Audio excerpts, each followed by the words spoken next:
सभी को प्रणाम।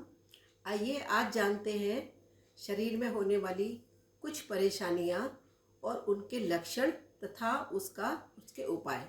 जैसे सबसे पहले देखिए, अगर आपके पैरों में, ये पैर हैं, पैरों में ये हिस्सों में आपके स्पॉट पड़ते हैं, कुछ कुछ दाग धब्बे जैसे होने लग गए, हल्की सी सूजन आ रही है और लाल लाल धब्बे से होने लग गए हैं, तो समझ लीजिए कि आपका लीवर गड़बड़ है।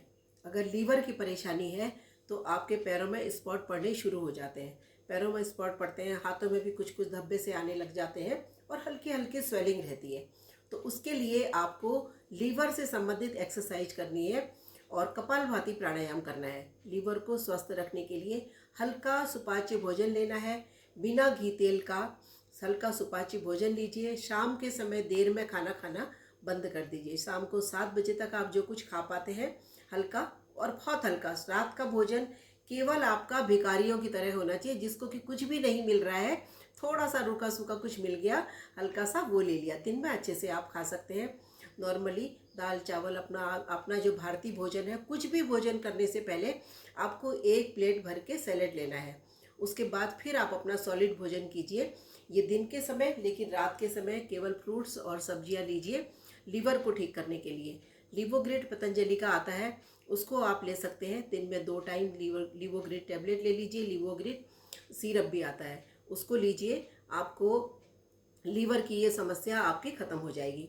अगर आपके पैरों में सूजन आती है, बहुत सूजन आ रही है, पैर मोटे हो गए और आप हाथ से ऐसे दबाते हैं तो गड्ढा पड़ जा रहा है, ऐसे इतनी सूजन आती है, ऐसा है, तो इसका मतलब ये है कि आपकी किडनी से संबंधित कोई समस्या है।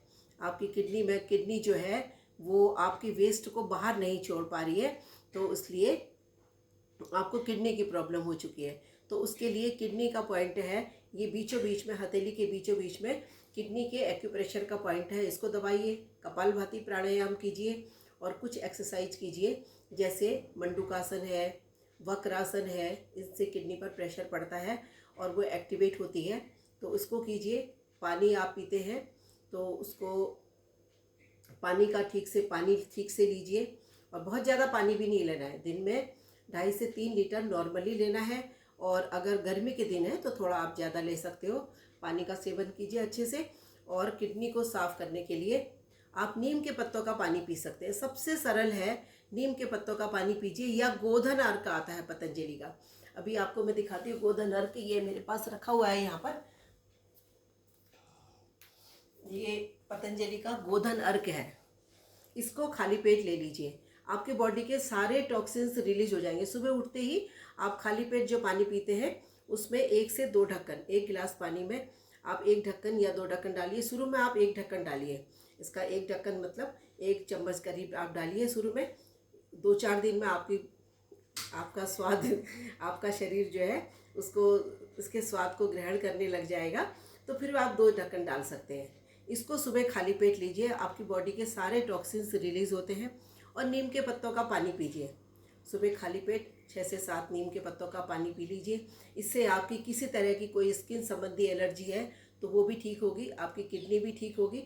यह है किडनी के लिए बताया। अगर आपके पैरों में क्रैम्प्स पड़ते हैं, ये हिस्से दर्द करते हैं, पता लगा अचानक से बैठे हैं और तेज़ी से क्रैम्प्स पड़ रहे हैं और दर्द हो रहा है, तो उसका मतलब ये है कि आपके शरीर में सोडियम का बैलेंस ठीक से नहीं हो पा रहा है। तो आपका सोडियम का बैलेंस ठीक नहीं हो रहा है, क्रैम्प्स पड़ रहे हैं। इन सब चीज़ों के लिए आप करिए कपालभाति प्राणायाम। कपालभाति प्राणायाम करते हैं तो हमारे सारे सिस्टम रेगुलेट होते हैं।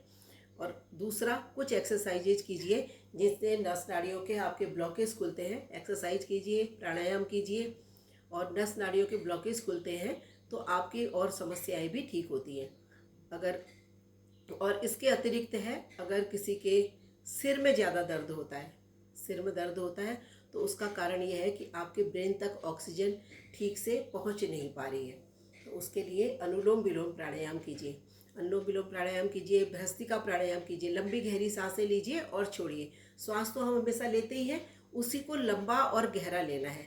जितना ज़्यादा आप दिन भर आप कोई भी काम करते हैं तो ज़्यादा से ज़्यादा गहरी सांसें लीजिए, लंबी लीजिए, गहरी सांसें लीजिए। तो आपके जो फेफड़े हैं वो फैलते हैं, सिकुड़ते हैं, और उनके जो वाल्व हैं जो बंद हो चुके हैं वहाँ पर ब्लॉकेज हो चुके हैं उनमें, तो वो धीरे धीरे खुलेंगे। ज़्यादा ऑक्सीजन का इनटेक होगा तो हमारा हार्ट भी सबल होगा, हार्ट की समस्या भी दूर होगी। किसी को हार्ट की समस्या है तो आपको ये छोटी उंगली के नीचे ये जगह है, यहाँ पर इसका ये एक्यूप्रेशर का पॉइंट है, बाएं हाथ में आपके लेफ्ट हैंड में ये है, लेफ्ट हैंड में इसको दबाइए हार्ट के लिए।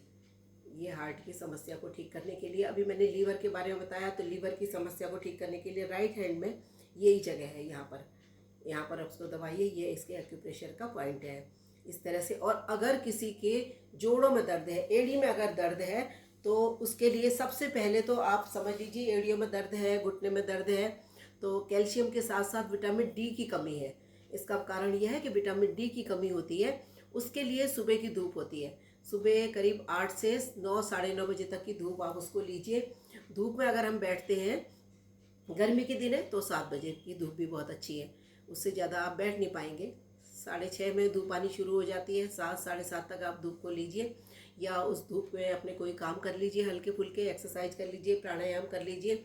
उससे क्या होगा कि हमारे शरीर, और उस समय आपके शरीर के हिस्से खुले रहने चाहिए, हाथ आपके खुले रहने चाहिए, कुछ पैरों का हिस्सा खुला रहना चाहिए। खुले हिस्से में आपको धूप लगनी चाहिए, जिससे कि सूर्य की किरणें हमारी जब स्किन पर जाती हैं, स्किन के ऊपर जाती हैं, तब फिर उस समय हमारा शरीर एक हार्मोन छोड़ता है, इर्गोस्ट्रोल हार्मोन कहते हैं उसको छोड़ता है, और उसकी उपस्थिति में हमारे शरीर के अंदर विटामिन डी बनता है। तो वो वक्त बहुत अच्छा है विटामिन डी अपने शरीर को देने के लिए। विटामिन डी की कमी से आपके जोड़ों में दर्द होता है, आपके जोड़ों में अकड़न रहती है, और कभी कभी ऐसा इतना गंभीर रोग हो जाता है कि आप उठ भी नहीं पाते हैं। तो विटामिन डी अवश्य लीजिए, सूर्य की खुली किरणों के रूप उसमें बैठिए, विटामिन डी का सेवन कीजिए। तो इस तरह से अपनी छोटी मोटी समस्याओं को आप केवल इतना करके दूर कर सकते हैं।